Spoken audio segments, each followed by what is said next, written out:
안녕하세요. 22년 2월 15일 탑10입니다. 탑10은 아이유입니다. 중국에서 가수 아이유와 닮은 외모로 인기를 얻은 여성 차이유가 최근 다시 활동 중입니다. 오늘 15일 각종 온라인 커뮤니티와 SNS에 따르면 차이유는 최근 한국 여자 아이돌의 안무 카피 영상 등을 올리고 있는데요. 중국인이지만 한국어 가사를 따라 부르는 듯 립싱크까지 했습니다. 해당 영상을 접한 네티즌은 집단 소송 들어가자 왜 한국 연예인만 카피하는지, 이번엔 본인 얼굴일까 등 반응을 보였습니다.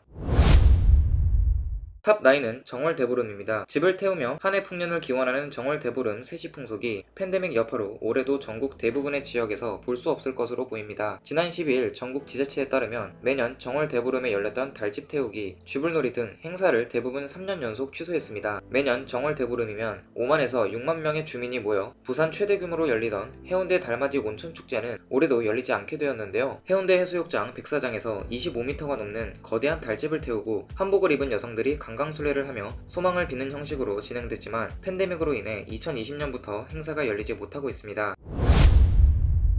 탑8은 자가검사키트 편의점입니다. 오늘 15일부터 약국과 편의점에서 낱개로 재포장한 자가검사키트를 한 개당 6,000원에 판매하는데요. 오는 17일부터는 모든 자가검사키트의 온라인 판매가 금지됩니다. 오늘 15일 식품의약품안전처에 따르면 이날부터 내달 5일까지 대형용 포장으로 공급된 자가검사키트의 낱개 판매 가격을 6,000원으로 지정했는데요. 해당 기간은 모니터링 결과에 따라 향후 변동될 수 있습니다. 탑7은 우크라이나입니다. 볼로디미르 젤렌스키 우크라이나 대통령이 미국 등 서방에서 러시아의 침공 개시일로 전망한 오는 16일을 단결의 날로 선포해 항전 의지를 강하게 표명했습니다. 지난 14일 젤렌스키 대통령은 이날 대국민 영상으로 발표한 성명을 통해 그들은 16일이 공격하는 날이 될 것이라고 말한다 라며 우리는 이날을 단결의 날로 삼을 것이라고 밝혔습니다. 이어 그들은 군사작전이 시작되는 날짜를 또 하나 지목해 우리를 겁주려 한다 라며 그날 우리는 국기를 달고 노랑 파란 깃발을 몸에 두르고 국가를 부르며 전 세계에 우리의 단결을 보여줄 것이라고 강조했습니다. 탑6는 일본 컬링입니다. 한국 컬링 여자 4인조 국가대표 팀킴이 일본을 꺾고 4강행 진출 희망을 키웠습니다. 이날 팀킴은 6엔드에서 일본의 테이크아웃 시도가 우리스톤에 맞고 방향이 틀어지며 7대4로 일본을 상대로 큰 점수차로 앞섰고 7엔드에서도 1점을 추가해 8대4를 만들어 승리했습니다. 한일전에서 완벽한 승리를 거머쥐며 상승세를 탄 대한민국의 팀킴은 오는 16일 스위스와 덴마크를 상대로 7차전과 8차전 경기를 치르고 풀리그 마지막 날인 17일 스웨덴전을 펼칩니다. 탑5는 김은정입니다. 한국 컬링 스킵 김은정의 활약에 일본이 백기를 들었습니다. 한국 컬링 대표 팀킴은 지난 14일 진행된 여자 컬링 단체 6차전 일본과 경기에서 9엔드 만에 10대5로 완승했는데요. 일본이 10엔드를 포기했을 정도로 한국의 일방적인 승리였습니다. 요미우리 신문에선 김은정의 샷 성공률은 90%에 달했다라며 아이스 상황을 읽지 못한 후지사와 사츠키는 샷 성공률이 71%에 그쳤다라고 비교했습니다. 일본의 야후뉴스 역시 컬링 한일전의 명함은 후지사와 안경선배 김은정의 샷 성공률 차이에서 가려졌다라며 두 스킵을 평가했습니다. 후지사와 역시 경기 후 인터뷰에서 실수를 우리가 먼저 저지른 적이 많았다라며 한국은 실수가 적었다라고 말했습니다. 이어 그러면서 흐름이 한국으로 넘어갔다며 우리가 스스로 진 경기라고 패배를 인정했습니다. 이에 김은정은 일본이라 이기고 싶었지만 후지사와를 따로 신경 쓰진 않았다라고 말했는데요. 후지사와에 대해 샷 감각이나 차분히 경기 운영하는 것에서 배울 게 많다라며 서로 경쟁자로 안 만나면 좋은 관계가 될 수 있을 것 같은데 한국과 일본이라 힘들다라고 상대를 존중했습니다.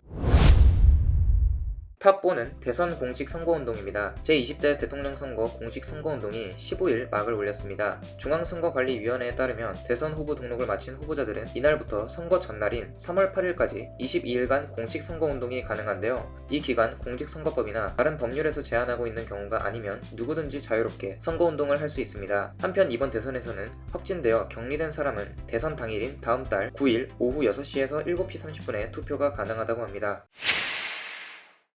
탑3는 소상공인 방역지원금입니다. 소상공인 방역지원금 지원의 결정이 안개 속으로 사라질 위기에 처했습니다. 정부는 소상공인 등 320만 명에게 1인당 300만원의 방역지원금을 지급하겠다고 밝혔지만 국민의힘은 1000만원까지 늘려야 한다는 입장을 여전히 굽히지 않고 있는데요. 이에 소상공인 방역지원금 규모를 놓고 이견을 좁히지 못하고 있어 당초 여야가 설정한 데드라인인 공식 선거운동 개시일에도 아직도 결정이 나오지 않고 있습니다.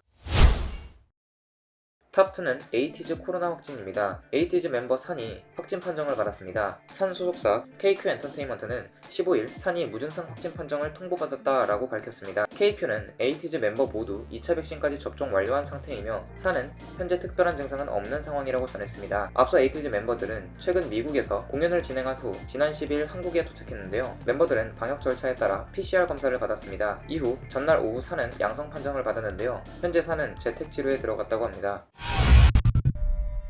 탑1은 김성주 확진입니다. 방송인 김성주가 확진 판정을 받았습니다. 현재 진행 중인 프로그램만 8개에 달하는 만큼 방송과도 비상이 걸렸는데요. 지난 15일 소속사 장군 엔터테인먼트는 김성주가 PCR 검사 결과 양성 판정을 받았다라고 공식 입장을 냈습니다. 김성주는 백신 3차 부스트샷까지 접종을 마친 상태로 돌파 감염됐는데요. 현재 경미한 증상으로 자가격리 중입니다. 소속사는 완치 판정을 받을 때까지 방역당국의 지침과 요청에 성실히 이행하며 치료에 전념하겠다라고 했는데요. 김성주는 별다른 이상이 없을 경우 21일 밤 자가격리에서 해제된다고 합니다.